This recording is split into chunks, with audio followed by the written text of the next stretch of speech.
CSJ Sophia Worringer is Deputy Policy Director at the Centre for Social Justice. Sophia, good afternoon to you. Good afternoon. It's a mouthful, I know. Yeah, I've just put my teeth in now, so I can hopefully I'll get a full sentence out during this chat we're going to have. Let's start with Labour's World First and smashing the gangs. I think, as our messenger texter just said a second ago, I mean, there's nothing new here. You've got to actually catch the people before you can do anything about it anyway. Absolutely, you've got to catch them. Obviously, what the Prime Minister is trying to do is increase the deterrent by ramping up the consequences of being caught, but they have to be caught in the first place. But I think the Prime Minister is absolutely right to try and throw everything in his armoury on this problem. I think it is a huge problem facing the UK, and unfortunately something that multiple Prime Ministers of all parties have grappled with and struggled to get a handle on. Keir Starmer is obviously focusing his attention on deterring the criminals. The previous Rwanda plan put forward by the Conservative government was putting the deterrent on those crossing the channel, making it very or less likely for them wanting to cross because of the gains of being able to get here if they get deported to Rwanda would be surely diminished. So it's interesting that they've gone on slightly different tactics, but both putting the principles of stopping the boats as a key tenet of their premiership because they know how important it is to the general public. But I do think as well, these new sanctions that are coming into these financial assets and the like, they only apply to people who have assets in the UK. True. And I think the kingpins of these smuggling gangs are most likely to be abroad. Yeah, and it just seems fairly vacuous as a policy. It's already illegal, like you say. It would only apply in this country. The chances are that Bob in Arbroath is one of the people smugglers. The kingpin of the entire operation is unlikely. It's already illegal. It's already criminal activity. And, of course, it doesn't really touch the coalface of the problem, which is stopping the boats.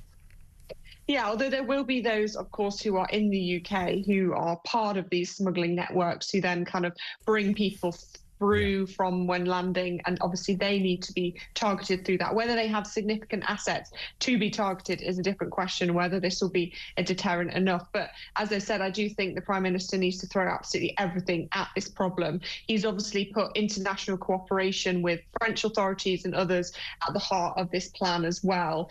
And we just really need to see how well it's going to work. But I do think probably more needs to be done on the deterrent effect of those wanting to come over themselves so that the demand is reduced too. Indeed.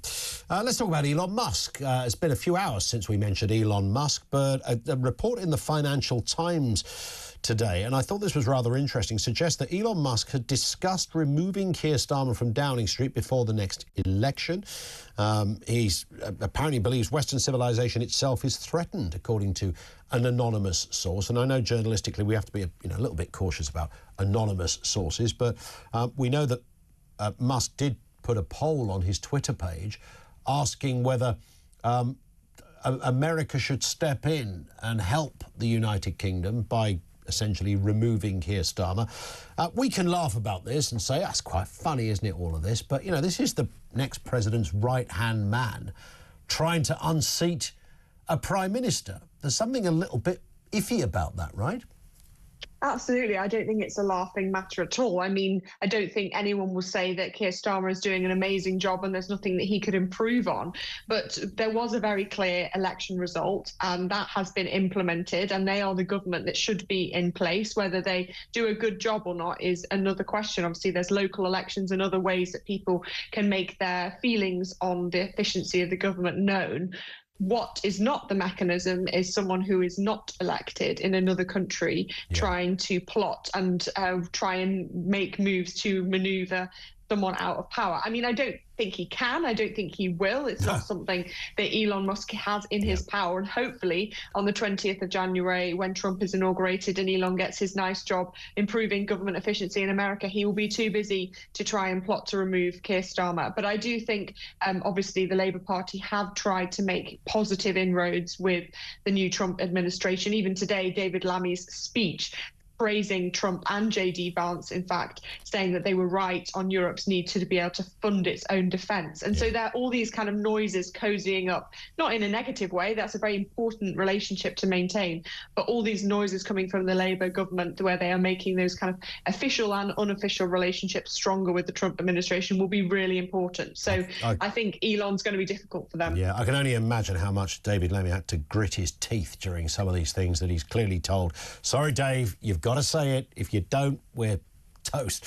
But it is interesting, the Musk thing. I keep hearing a lot of people, Sophia, say, well, look, you know, loads of people have made comments about other countries, and there is a world of difference, isn't there, between being, I don't know, a lone MP or even a leader making a comment on, you know, if Keir Starmer says, you know, I don't like what's going on in France because it doesn't seem to be the, you know, the sensible way forward, or something like that.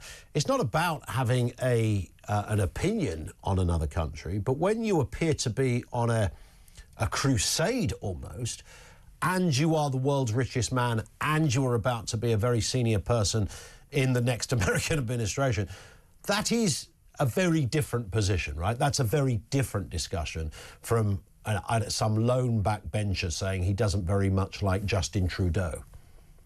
Yeah, exactly. And there are many Labour politicians who've expressed very freely their opinions on various leaders of America, and that is completely fine. But as you said, it's those kind of manoeuvring tactics behind the scenes and the money that can go behind that makes it concerning. But you know, at the end of the day, Elon can say what he likes. I don't think we should be trying to crack down on what he says, but I think it's more that the people of this country really don't have much time for Elon Musk. I think, in fact, a lot of people are tired. Maybe at the beginning were quite sympathetic to his views, but his incessant tweeting, I think, has just become a bit too much, and people are really probably going to start tuning him out, and therefore his impact will be reduced. Indeed. And also this story as well, senior Tories calling for a retrial of the convicted killer, Lucy Letby. This is sort of really led by David Davis, senior Tory MP. He's been there a long, long while. He's causing for a retrial, citing new evidence suggesting innocence. He's talked about her convictions were based on flawed and bogus evidence leading to what he calls a miscarriage of justice. I mean, instinctively, Sophia, I don't really buy into this. It would seem the litany of failures, and it's not impossible because we know the British legal system isn't beyond getting something wrong, even on a big scale. But this would be huge. I mean, there was a lot of cases that this court case dealt with, clearly a lot of evidence, lots of expert witnesses. If there's been a miscarriage, then sure, you have a retrial. But is David Davis a lone voice on this, or is he onto something? Well, I think there are people who have added their voice to David Davis's as well. I think it's a very complicated trial. And in fact, the evidence had been circumstantial. There was no DNA or CCTV evidence actually showing Lucy Letby impacting or harming the babies. But I think we have to remember that a jury of her peers found her guilty. She herself was cross-examined for almost 2 weeks.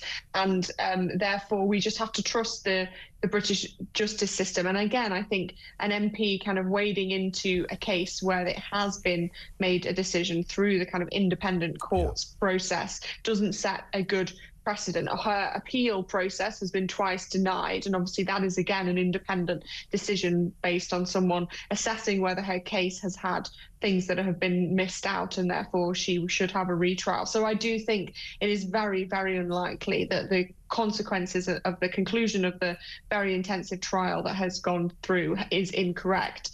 And I think some of the very kind of technical points that the case lands on are probably beyond the remit of most people's understanding.